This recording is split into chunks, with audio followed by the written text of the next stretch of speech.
एक कथा आज विजु जनता दल कर्मी नेता माने जानिबा दरकार जे नवीन निवास बीजेपी विरोध में लड़िबा पाई निष्पत्ति नहीं पारुनाही जे बिजु जनता दल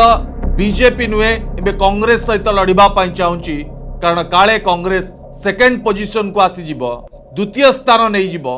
आमे तृतीय स्थान को पळे आसी ये होची आज आंदोलन रो मोराल जो माने राजनीति को बुझंती मो कथा को आज से माने गभीरतार सहित बुझी पारिबे। आपण देखंतु पानी माड़ खाई कि जो माने आहत होइचंती से माने आईसीयू रे भर्ती होइचंती ड्रामा नुहे ये वास्तविक कथा देशबंधु ये जदि वास्तविक ही थांता तले भले एक संजोग मध्य ही न थांता जे केवल जाजपुर रो नेता माने पुलिस रो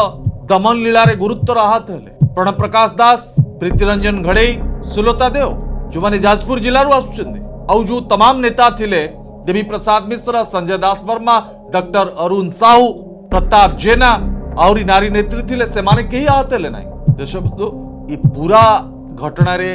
जो सिंपाथी नबार ड्रामा को बिजु जनता दल जो दिन बंद करिबो से दिन बिजु जनता दल को लोक सीरियस सहित नेबे ड्रामा बंद करंतु देखिबे आगु को जिबे।